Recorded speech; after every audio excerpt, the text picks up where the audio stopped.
All right, I'm here with my brand new Slinky. I just opened the box, which it actually said not recommended for children 12 years or under, which makes sense because Slinkies are dangerous. But I'm gonna show you a few different things about waves, and then we're gonna talk specifically in this video about longitudinal waves like sound.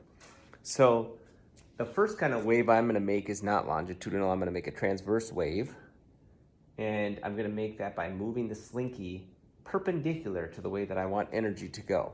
So I actually want energy to go down towards the other end of the classroom, but I'm gonna move my hand sideways and the medium's gonna move sideways.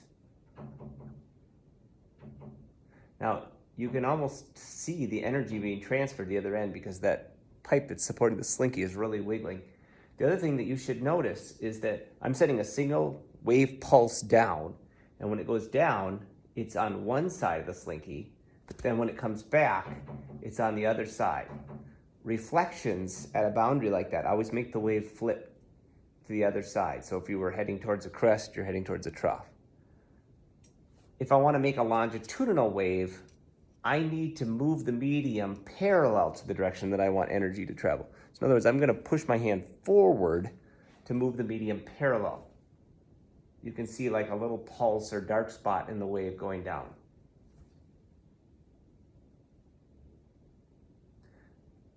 I have another medium that I can use, which instead of being called Slinky is called Snaky. All right, I'm back with Snaky, which is a different medium. It's under a little more tension, so you're gonna see that the waves travel a little bit faster.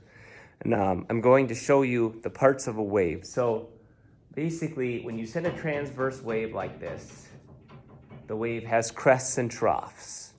You're familiar with that. If you send a longitudinal wave, it has compressions and rarefactions. When I make a standing wave, I'm going to interfere with the waves coming back with a new wave so that something called antinodes and nodes set up. Those are neither crest nor trough. So if you look, it's both a crest and trough at the antinode point. And right over the table, there's a node that's neither a crest or a trough.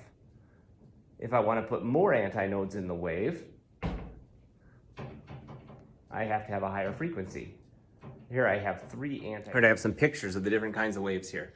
So this is a transverse wave on top. You have the basic parts, the crest and the trough. Now the amplitude is from the equilibrium position, so the middle of the wave to the crest, or the middle to the trough. The distance from crest to crest is called the wavelength. And the number of waves that hit you per second is called the frequency. Right, so wave speed is frequency times wavelength. We use the Greek letter lambda for wavelength. Right, this is a longitudinal wave, so you have these spread out parts called rarefaction, and then parts where the medium is squished called a compression. It's harder to show the amplitude with a longitudinal wave because it's really just a more compressed compression and a more spread out rarefaction. From compression to compression, or rarefaction to rarefaction, that is the wavelength. So when I make a sound wave, I have a vibration that has a certain frequency, and what it's doing is it's squishing the air together, causing a compression, a region of high pressure.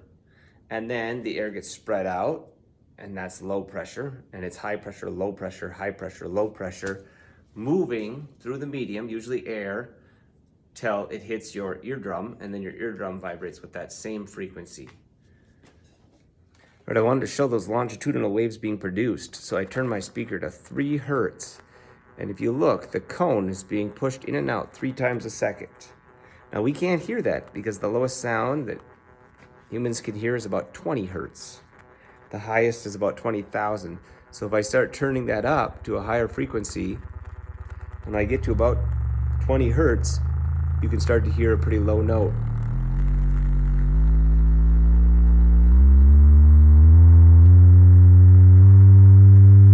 That's 100 hertz there. Now I'm going to start jumping by 100 at a time. 200, 300,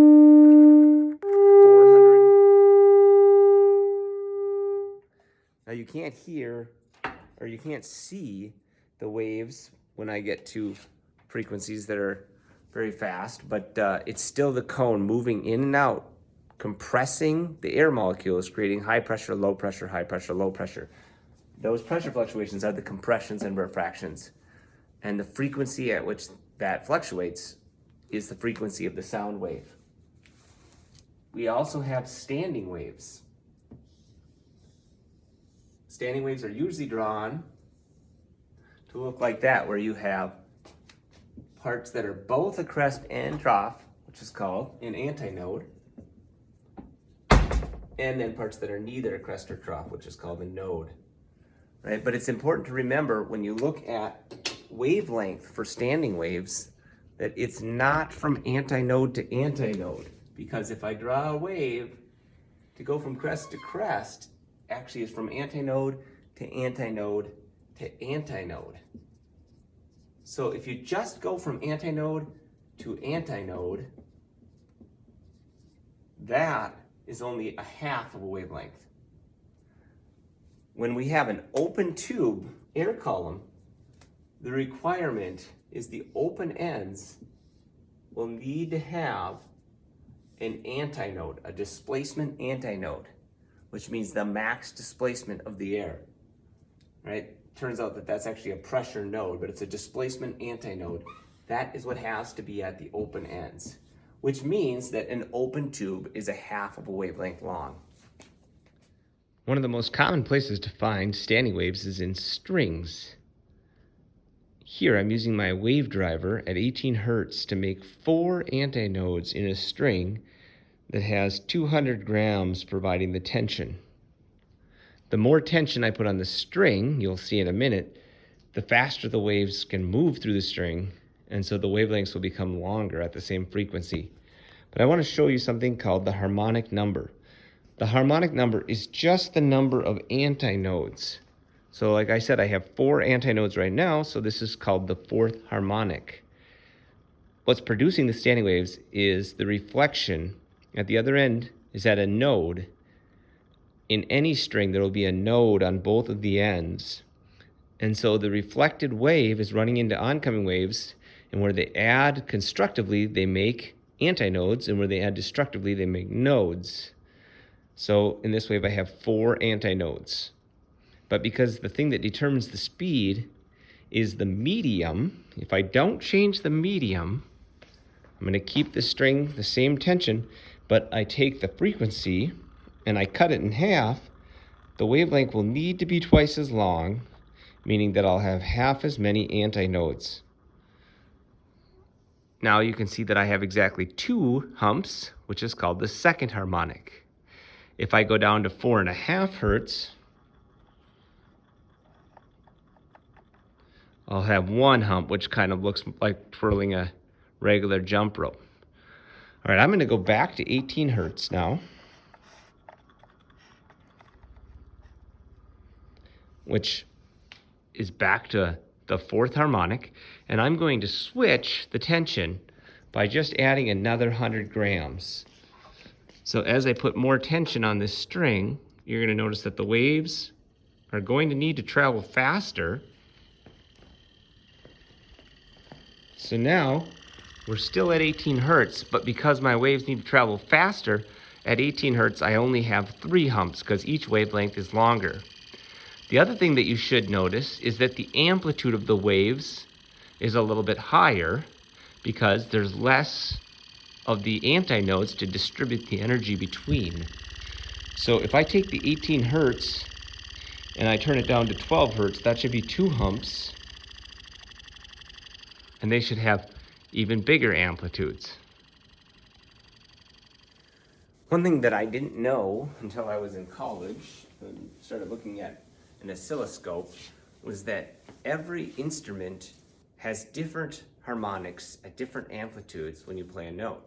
So have you ever wondered why when someone plays middle C on the trumpet and then someone plays middle C on the piano, which supposedly is the exact same frequency, that they don't sound the same? You can always identify, oh, that's the piano or that's the violin.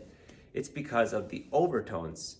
See, when you play a string instrument, or an air column instrument, there's multiple notes being played at the same time. So the main note you hear, called the fundamental, is the one that looks like this, right? It's got one harmonic.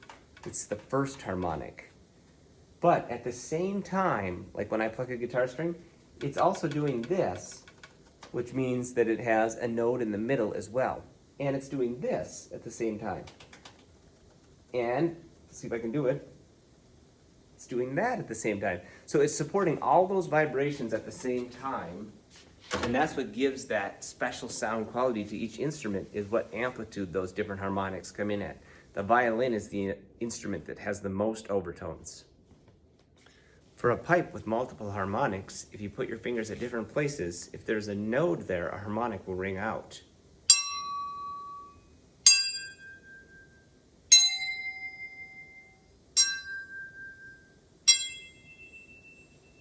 All right, I placed some salt on my plastic coffee can lid. I'm gonna put that right on my speaker.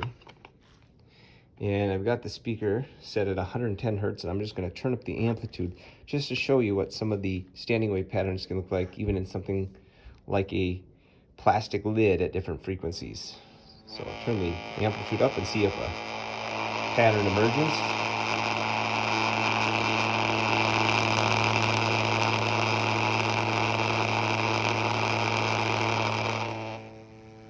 All right, now I'm going to turn this up to 4 times that number, so 440 hertz.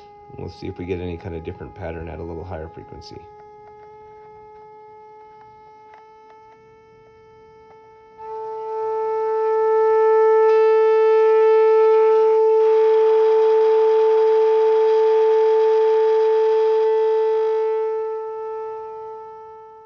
Here I have some boom whackers. Does the ratio of the tube lengths look like it's following some sort of mathematical pattern? It is. It turns out that air columns are also half of a wavelength long and also have standing waves in them. The only difference from strings is that air columns will have an antinote at each end, where strings have a note at each end. So the wave for this tube is twice as long as the tube length. If I have a tube half as long, it's going to play a note twice as high. That 2-to-1 ratio of frequencies is called an octave. It's important to realize that not all octaves are the same size. If you are playing a C that is 256 hertz, the next C is 512 hertz. But the next C after that is 1024. So the higher you go up on the piano, the bigger the range of frequencies for each octave, which explains why it's harder and harder to hit those notes. Our brains like ratios that are rational. So in music, all of the ratios that we use are rational. For example, besides the 1-to-2, we have a 2-to-3 ratio, and a 2-to-3 ratio of frequencies is what we call a perfect fifth.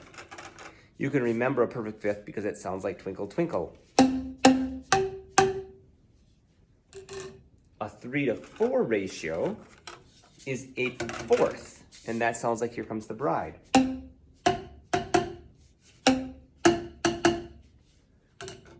A 4-to-5 ratio is an important one. That is called a major third, and we often use those for harmonies.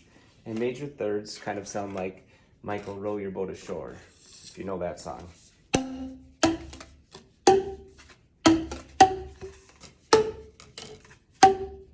So those first two notes, that's called a major third. Another fun one is a minor second. That actually sounds kind of like Jaws.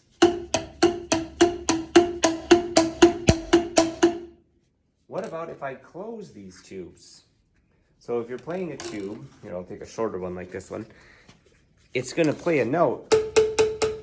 But if I close the tube, now this closed end is going to have a node. So it's going to go from antinode to node, which is only 1/4 of lambda. So it's going to play a note 4 times this tube length, which means it's going to be a lower note because it's longer.